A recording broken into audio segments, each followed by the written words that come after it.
Rural Americans deserve access to the best our nation has to offer, especially when it comes to health care. Across every state and every community, America's rural hospitals are the first line of defense, protecting our families, neighbors, and loved ones. No matter where you live, hospital care doesn't clock out. They're there 24 hours a day, 7 days a week, 365 days a year. Each year, America's over 5,000 hospitals care for millions of patients, providing 24/7 emergency care, delivering babies, cancer treatments, and other life-saving care that patients rely on. Behind every one of those patients are doctors, nurses, and caregivers working tirelessly to keep people healthy and safe. Hospitals are our community's lifelines. They employ our neighbors and keep our families' health. But now, some in Congress are threatening access to care. Tell Congress, protect patient care to keep America strong. Don't cut rural health care. Listen, all you New Yorkers.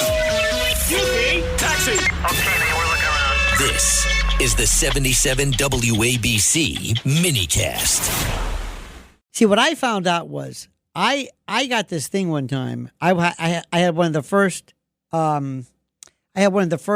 speakerphones ever, and there was a picture of, but it was a regular round, like a rotary phone. But there was this speaker. It was like from Larry Tate, from the 60s. You're like Charlie on Charlie's Oh, yeah, Angel. exactly. Right, exactly. So I had people come over, and I would do this all the time. And then later I said, because on the phone you can be anybody you want. And then the greatest thing that happened was three-way calling. I thought three-way calling, I use three-way calling more than people can imagine. So one day I got this. Remember the old days in New York, they had these menus. And you had a drawer of like 1,000 menus. And you wonder, how am I ever going to do this? Chinese this and this Szechuan, blah, blah, blah, blah. And you save them like you're going to go through and find. Now you just go to Grubhub or DoorDash or whatever. But I had all these. So anyway, and we always said, no, don't put the menus under the door. I'd always get one under the door. Okay. So there's one place is called like Szechuan Palace or something. So I called up. Did I tell you this? I called up and said, gotta go. Hello. I said, yeah. He goes, Szechuan Palace. Yeah, I know. What you want? What? What you want? What do I want? I want to order. What you want? I said, listen, take it easy. I mean, it was rude. I thought, I don't want it. Well, I got your menu. What you want? I said, look, you can't say what you want. I know you said, if I said, the hell with it. And I thought, wait a minute. I knew this guy, his name was Mike. He's like one of these, hey, man, one of these like groovy, kind of like a California type. Hey, dude. Hey, that Superman. So I said, oh. So I called back later. I said, hello, Szechuan Palace. What you want? I said, listen. And they just opened up. Can you handle a big order? I mean big. Could be up to $1,000. Sure. Are you sure? Oh, yeah. I said, now listen. I'm at an office not too far from you, and I'm on the one floor, but the guy who handles, because we have a big office, you sure you can handle this, right? About $1,000? Sure. His first day, they just opened. And so I'm going to connect you with a guy who's in charge of this. His name is Mike. Okay? All right. I said, what's his name? Mike. I said, good. Hang on a second. So I went and I connected him and I hit the ring. And as soon as I almost could hear that he was about to pick up, I connected him. So he goes, hello. He goes, hello, Mike. Yeah. What you want? What? What you want? Hey, dude. What? Who is this? Szechuan Palace. What? What you want? Hey, man, who is this? Szechuan Palace. I don't know what you're saying, man. And he instead of just hanging up, he got like really nervous. I want to help you, man. What you want? I don't know what you want. Who are you? And I'm because I had no mute. I'm got my hand over the phone. I'm laughing at this. And he wouldn't hang up. So finally, he hangs up. I said, oh, this is great. So I did another one. I looked for on my menus. Another one was Peking Pilot. Call up. Same thing. Hello, Peking Pilot. Do you have a big order? Yeah, 1,000. Yeah, just a minute. Mike, he's unsure. What's his name? Mike. Hang on. Just then, the guy picks up the phone. Hello? Hello, Mike? Yeah. What's your order? He goes, hey, man, who is this? He goes, this is a Peking. Whatever. He goes, why are you calling me, man? Come on, man. And he said, Mike, I don't know what you, okay. He hangs up. So I wait a little bit. Now, there was a nice place, this great Italian restaurant. It was right next to Letterman when Letterman was on Ed Sullivan. Great Italian place. Nicest man in the world. Spoke English.